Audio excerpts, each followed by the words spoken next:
बाल गोपाल श्री कृष्ण की माखन चोरी भी गोपियों को लगती थी और मैया यशोदा के पास जाकर उस चोरी की शिकायत करना भी गोपियों को बहुत अच्छा लगता है। एक बार एक गोपी यशोदा मैया के पास कन्हैया जी की चोरी की शिकायत लेकर पहुंची तो यशोदा मैया बहुत गुस्सा हो गईं। यशोदा जी ने कहा, मेरे घर खुद इतना दूध दही माखन के भंडार है, मेरा लल्ला भला तुम सब लोगों के यहाँ चोरी करके क्यों खाएगा? तुम सब झूठ बोलती हो, मैं नहीं मानती। तो गोपी ने कहा, जिस दिन आप अपनी आंखों से देखोगी उस दिन तो विश्वास करोगी ना। यशोदा मैया ने बड़े विश्वास से कहा, ऐसा दिन कभी नहीं आएगा, मेरा लल्ला माखन चोर नहीं है। यशोदा मैया की बात सुन गोपी मुस्कुराई और मन ही मन संकल्प लिया कि कन्हैया जी माखन चोर हैं, ये बात तो मैं साबित करके रहूंगी। एक दिन योजना अनुसार उस गोपी ने जानबूझकर अपने घर के दरवाजे खुले छोड़ दिए और छुपकर कन्हैया जी का इंतजार करने लगी। थोड़ी देर में कन्हैया जी अपनी बाल सखाओं संग उधर से गुजरे तो गोपी के घर दरवाजे खुले देख उनके होठों पर मधुर मुस्कान आ गई। वो सब सखाओं के साथ दबे पांव घर के अंदर चले गए। गोपी ने आंगन में बिल्कुल सामने ही ताजा ताजा दूध, दही और स्वादिष्ट माखन से भरी मटकियां लटका रखी थीं। उन मटकियों को देख बाल डोली बहुत प्रसन्न हो गई। मटकी उतारने के लिए झटपट सब बच्चे एक दूसरे के कंधे पर चढ़ गए। सबसे ऊपर कन्हैया जी थे। जैसे ही कन्हैया जी ने मटकी उतारने के लिए अपनी छोटी छोटी हथेलियां बढ़ाईं, वैसे ही उन्हें छुप कर देख रही गोपी पिछले दरवाजे से निकलकर जल्दी से यशोदा मैया को बुला लाई कि देखो तुम्हारा लल्ला माखन चोर है। जब तक यशोदा जी आई तब तक कन्हैया जी माखन की मटकी उतार चुके थे और सब साथियों के साथ मटकी में से निकाल निकाल कर दही माखन खा रहे थे। अपने लल्ला के हाथ और मुंह माखन में सने देख यशोदा जी को विश्वास हो गया, सचमुच उनका लल्ला माखन चोर है। यशोदा जी ने आंगन के कोने में रखा बंदर भगाने वाला मोटा डंडा उठाया और कन्हैया जी की तरफ दौड़ पड़ी। अचानक यशोदा मैया को सामने देख कन्हैया जी घबरा गए और भागो कहते हुए मटकी छोड़कर सभी साथियों के साथ घर के बाहर भागे। अब सब बाल गोपाल तो अपने अपने घर चले गए, लेकिन कन्हैया जी कैसे जाएं? वहां तो मैया बहुत आसानी से पकड़ लेगी। तो वह कहीं और छुपने की जगह तलाश करने लगे तो उन्हें एक कुम्हार के घर का दरवाजा खुला दिखाई दिया। उसके आंगन में ढेर सारे छोटे बड़े मटके मटकियां रखे हुए थे। कन्हैया जी जल्दी से मटकों के पीछे छुप गए। तभी वहां कुम्हार आ गया और उसने कन्हैया जी को देख लिया। मुंह और हाथों में दही लिपटाए कन्हैया जी की मनमोहक छवि कुम्हार को बहुत प्यारी लगी। वह एकटक उन्हें निहारने लगा। ये देखकर कन्हैया जी को लगा कि निश्चित ही ये कुम्हार मेरी मैया को बता देगा कि मैं यहाँ छुपा हूँ।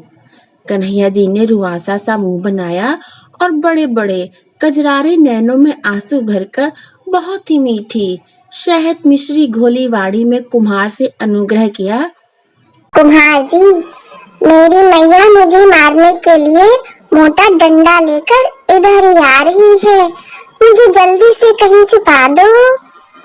कन्हैया जी की बात सुन कुम्हार मुस्कुराने लगा और बोला, ठीक है, मैं आपको ऐसी जगह छुपा दूंगा कि मैया आपको बिल्कुल नहीं ढूंढ पाएगी। कहकर कुम्हार ने कन्हैया जी को अपनी गोद में उठा लिया। कन्हैया जी को गोद में लेते ही कुम्हार का रोम रोम पुलकित हो उठा और वो आनंद से भर गया। कन्हैया जी के सुंदर कोमल अंगों का स्पर्श पाते ही कुम्हार के हृदय में भक्ति भाव उत्पन्न हो गया। हर्ष की अधिकता के कारण उसके नेत्रों में आंसू भर आए। त्रिलोक स्वामी मेरी गोद में। कुम्हार को लगा कि उस जीवन सफल हो गया। आप जल्दी से मुझे छुपाओ वरना मैया आ जाएगी। कन्हैया जी ने कुम्हार के बालों को अपनी छोटी सी मुट्ठी में पकड़कर हिलाते हुए कहा। कन्हैया जी का हाथ अपने सर पर रखा देख कुम्हार के आनंद की सीमा न रही। हाँ, छुपाता हूँ, कहकर कुम्हार ने आंगन में रखे मटकों में से सबसे बड़े मटके के अंदर कन्हैया जी को बिठा दिया। तभी वहां हाथ में मोटा डंडा लिए कन्हैया जी को ढूंढती हुई यशोदा मैया आ गई। उन्होंने कुम्हार से पूछा, क्या मेरा लल्ला यहाँ आया है? कुम्हार ने हाथ जोड़कर कहा, मैया, ना मेरे यहाँ माखन है, न दूध, न गैया। मेरे यहाँ भला कन्हैया जी क्यों आने लगे? कुम्हार का जवाब सुन यशोदा मैया वहां से चली गई। अपनी यशोदा मैया के चले जाने की आहट पाकर अंदर बैठे कन्हैया जी ने मटके के बाहर झांकते हुए कुम्हार से बहुत मीठी आवाज में पूछा, मेरी मैया चली गई क्या?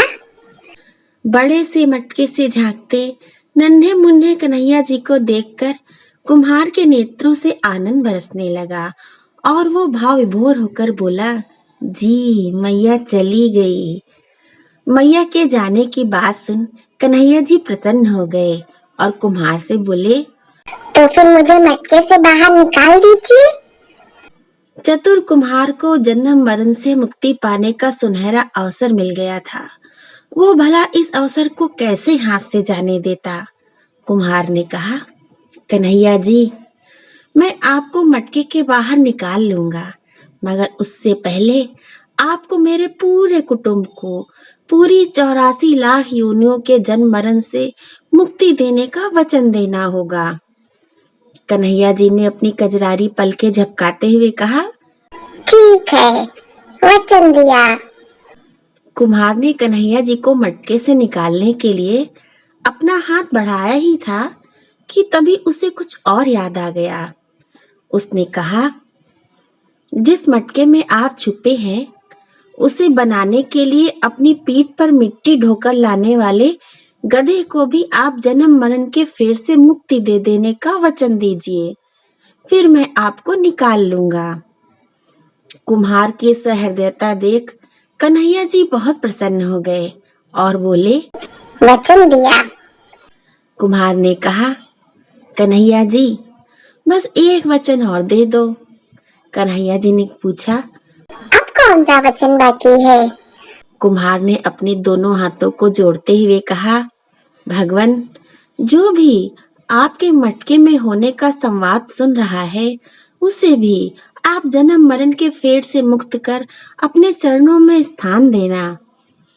कुम्हार की विनती सुन भगवान श्री कृष्ण ने कहा, ठीक है, वचन दिया, अब तो बाहर निकालो। जी जी, अभी निकालता हूँ, कहकर कुम्हार ने कन्हैया जी को मटके के बाहर निकाल दिया। मटके से निकलते ही कन्हैया जी अपने छोटे छोटे पैरों में पड़ी पैजनिया को छनकाते हुए उछलते कूदते कुम्हार के घर से चले गए। कन्हैया जी को जाता हुआ देख कुम्हार भक्ति भाव से गदगद होते हुए मंद मंद मुस्कुराने लगा और बोला, क्या भगवान, आपने गोवर्धन पर्वत को अपनी छोटी उंगली पर तो उठा लिया और जरा से मटके के बाहर निकलने के लिए आपको मुझ जैसे तुच्छ भक्त का सहारा लेना पड़ा। आपकी लीला अपरंपार है प्रभु। कहते हुए कुम्हार ने अपनी आंखें बंद कर मटके में बैठे हुए दूध दही माखन पर लिपटे कन्हैया जी की छवि का स्मरण कर उन्हें प्रणाम कर अपने जीवन को धन्य कर लिया। जय श्री कृष्ण।